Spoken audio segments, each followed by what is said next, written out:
प्रधानमंत्री मोदी ने कहा कि सरदार वल्लभ भाई पटेल चाहते थे भारतीय सेना तब तक न रुके जब तक पाकिस्तान अधिकृत कश्मीर पीओके वापस न ले लिया जाए, लेकिन उनकी बात को अनसुना कर दिया गया। उन्होंने कहा कि 1947 में देश के बंटवारे के दौरान पाकिस्तान ने आतंकियों की मदद से कश्मीर पर हमला किया। उसी रात पहला आतंकवादी हमला हुआ था। पीएम मोदी ने कहा, चाहे शरीर कितना भी स्वस्थ क्यों न हो, अगर एक कांटा भी चुभा हो पूरा शरीर परेशान रहता है। अब हमने तय कर लिया है कि उस कांटे को निकाल कर ही रहेंगे। यह आतंकवाद को खत्म करने के भारत के संकल्प का प्रतीक है। उन्होंने कहा कि भारत ने पाकिस्तान को 3 युद्धों में हराया है, इसलिए पाकिस्तान ने सीधे युद्ध की बजाय प्रॉक्सी वार यानी परोक्ष युद्ध शुरू किया। इसके तहत वह आतंकी हमलों का सहारा लेता रहा। मोदी ने हाल ही में पहलगाम आतंकी हमले को इसी संदर्भ में जोड़ते हुए कहा कि यह उसी ऐतिहासिक चूक का नतीजा है जब सरदार पटेल की बात नहीं मानी गई। प्रधानमंत्री नरेंद्र मोदी 29 और 30 मई को सिक्किम, पश्चिम बंगाल, बिहार और उत्तर प्रदेश का दौरा करेंगे, जहां वे 70,000 करोड़ से अधिक की विकास परियोजनाओं का उद्घाटन, शिलान्यास और लोकार्पण करेंगे। कांग्रेस सांसद शशि थरूर ने पनामा में भारतीय समुदाय को संबोधित करते हुए कहा कि भारत की शांति से रहने की इच्छा पाकिस्तान द्वारा नहीं मानी जाती है। उन्होंने आरोप लगाया कि पाकिस्तान भारत के खिलाफ बार बार आतंकवादी हमले करता है, क्योंकि उस जमीन पर वह दावा करता है जो भारत के नियंत्रण में है। थरूर ने कहा, भारत पिछले 4 दशकों से आतंकवादी हमलों का शिकार हो रहा है, जो अब और सहन नहीं किया जा सकता। उन्होंने 1989 से कश्मीर में शुरू हुए हमलों का जिक्र किया। उन्होंने बताया कि अब भारत की नीति में बदलाव आया है और आतंकवादी को कीमत चुकानी पड़ रही है। उन्होंने उरी, पुलवामा और बालाकोट हमलों के बाद की गई जवाबी कार्रवाई का हवाला दिया। थरूर ने पहलगाम आतंकी हमले के बाद किए गए ऑपरेशन सिंदूर का भी जिक्र किया। उन्होंने कहा कि यह अभियान उन 26 महिलाओं के लिए था जिनके पति पिता आतंकियों ने मार डाले थे। सिंदूर का लाल रंग अब शहीदों के खून से मेल खाएगा। भारतीय समुदाय और शशि थरूर के नेतृत्व वाले प्रतिनिधिमंडल ने पहलगाम हमले के निर्दोष पीड़ितों को श्रद्धांजलि दी। योग गुरु बाबा रामदेव ने प्रधानमंत्री नरेंद्र मोदी के स्वदेशी अभियान का समर्थन किया और देशवासियों से अपील की है कि वे चीन, अमेरिका और यूरोप के उत्पादों का बहिष्कार करें। रामदेव ने कहा कि स्वदेशी वस्तुओं के उपयोग से भारत की अर्थव्यवस्था मजबूत होगी और भारतीय रुपया डॉलर, पाउंड व यूरो के मुकाबले सशक्त बनेगा। उन्होंने आयुर्वेद, योग और प्राकृतिक चिकित्सा को प्राथमिकता देने की बात कही और विदेशी दवाओं पर निर्भरता घटाने की अपील की। बाबा रामदेव ने लोगों से विदेश यात्राएं, खासकर उन देशों में जो भारत विरोधी गतिविधियों में शामिल हैं, जैसे तुर्की से बचने की सलाह दी। उसी दिन गुजरात में प्रधानमंत्री नरेंद्र मोदी ने भी लोगों से मेक इन इंडिया उत्पादों को प्राथमिकता देने और 2047 तक भारत को विकसित राष्ट्र बनाने के लक्ष्य में योगदान देने की बात कही है।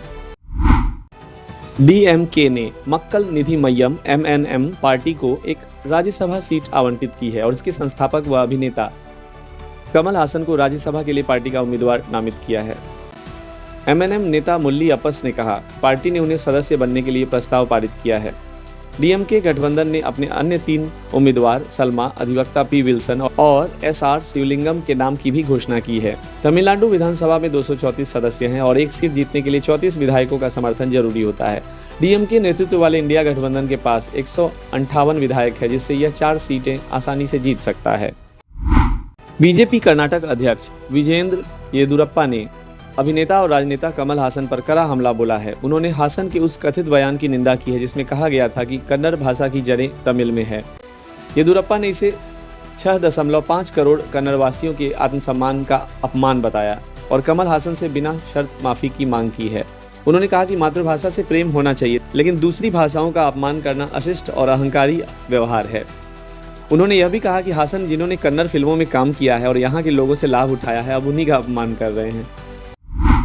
भारत राष्ट्र समिति BRS के कार्यकारी अध्यक्ष KT रामाराव KTR के लंदन पहुंचने पर तेलंगाना प्रवासियों NRIs ने जोरदार स्वागत किया। एयरपोर्ट पर बड़ी संख्या में तेलंगाना NRIs मौजूद थे, जिन्होंने वेलकम KTR बैनर लेकर उनका अभिनंदन किया और उनके साथ सेल्फी भी ली। KTR ब्रिज इंडिया द्वारा आयोजित इंडिया वीक 2025 में भाग लेने के लिए ब्रिटेन दौरे पर हैं। वह 30 मई को मुख्य भाषण देंगे, जिसमें BRS सरकार के नवाचार प्रेरित विकास मॉडल और समावेशी नीतियों पर प्रकाश डालेंगे। जम्मू कश्मीर के पूर्व मुख्यमंत्री गुलाम नबी आजाद, जो भाजपा सांसद बैजयंत पांडा के नेतृत्व में चल रहे बहुदलीय प्रतिनिधिमंडल का हिस्सा हैं, कुवैत में अत्यधिक गर्मी के कारण अस्पताल में भर्ती कराए गए।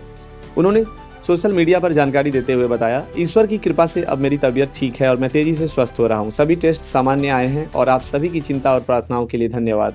बैजयंत पांडा ने बताया कि आज़ाद की उपस्थिति को आगे की यात्रा में मिस किया जाएगा। उन्होंने कहा कि कुवैत और बहरीन में आज़ाद का योगदान महत्वपूर्ण रहा है और वे सऊदी अरब व अल्जीरिया में प्रतिनिधिमंडल के साथ नहीं रह पाएंगे। कांग्रेस महासचिव जयराम रमेश ने भी चिंता जताते हुए आज़ाद के शीघ्र स्वस्थ होने की कामना की है। मिराई 2025 एक आगामी भारतीय एक्शन एडवेंचर फिल्म है जिसमें तेजा सज्जा मुख्य भूमिका में है। यह फिल्म ऐतिहासिक और फैंटेसी तत्वों का मिश्रण है जिन्हें कार्तिक गटमनेनी ने निर्देशित किया है। फिल्म का निर्माण पीपल मीडिया फैक्ट्री द्वारा किया गया है और यह तेलुगु, हिंदी, तमिल, कन्नड़, मलयालम, बंगाली, मराठी और चीनी भाषाओं में रिलीज होगी। फिल्म की कहानी राजा अशोक और उनके 9 रहस्यों से जुड़ी है। कलिंग युद्ध के पश्चात अशोक ने पश्चाताप स्वरूप दिव्य ज्ञान की खोज की जिन्हें 9 रहस्य कहा जाता है। इन रहस्यों को पीढ़ियों तक सुरक्षित रखने के लिए 9 योद्धाओं की नियुक्ति की गई। समय के साथ इन रहस्यों पर ग्रहण लगने लगता है और एक महान युद्ध की आवश्यकता महसूस होती है। तेजा सज्जा फिल्म में एक सुपर योद्धा के रूप में दिखाई देंगे जिनका उद्देश्य इन रहस्यों तक पहुंचने से पहले ग्रहण को रोकना है। उनकी भूमिका में कर्रा सामू, छड़ी युद्ध और अन्य युद्ध कौशल में निपुणता दिखाई जाएगी। प्रमुख भूमिकाओं में तेजा सज्जा, रितिका नायक, मनोज कुमार, जगवती बाबू, श्रेया सरन, जयाराम। सिनेमा के निर्देशक कार्तिक गटमनेनी हैं और निर्माता टीजी विश्व प्रसाद हैं। संगीतकार गौरा हरी, सिनेमेटोग्राफर नागेंद्र तंगला। फिल्म 1 अगस्त 2025 को भारत में रिलीज हो रही है और ये दोनों फॉर्मेट 2D और 3D में दिखाई जाएगी। मिराई एक महाकाव्य फिल्म प्रतीत होती है जिसमें ऐतिहासिक संदर्भों के साथ फैंटेसी और एक्शन का सम्मिलन है। तेजा सज्जा की भूमिका में उनकी पिछली फिल्म हनुमान की सफलता के बाद यह फिल्म उनके कैरियर में एक महत्वपूर्ण मील का पत्थर साबित हो सकती है। फिल्म का टीजर और पोस्टर दर्शकों में उत्सुकता बढ़ा रहे हैं और इसकी रिलीज का इंतजार किया जा रहा है। आईपीएल 2025 के अंतिम ग्रुप स्टेज मुकाबले में लखनऊ सुपर जायंट्स के कप्तान ऋषभ पंत ने धमाकेदार बल्लेबाजी करते हुए 61 गेंदों में नाबाद 118 रन बनाए।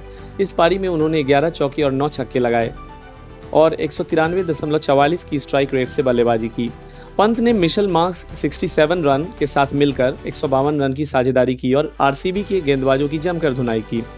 पहले बल्लेबाजी करते हुए लखनऊ ने निर्धारित 20 ओवरों में 227 3 विकेट के नुकसान पर का विशाल स्कोर खड़ा किया। जवाब में आरसीबी ने 18.4 ओवर में 4 विकेट खोकर 230 रन बनाए और 6 विकेट से मुकाबला अपने नाम कर लिया। विराट कोहली की अर्धशतकीय और जितेश शर्मा तथा मयंक अग्रवाल की शतकीय साझेदारी के दम पर रॉयल चैलेंजर्स बेंगलुरु आरसीबी ने लखनऊ सुपर जायंट्स एलएसजी को 6 विकेट से हरा दिया। इस जीत के साथ आरसीबी क्वालिफायर 1 में पहुंच गई। अब उसका सामना 29 मई को पंजाब किंग्स से मुल्लांपुर में होगा।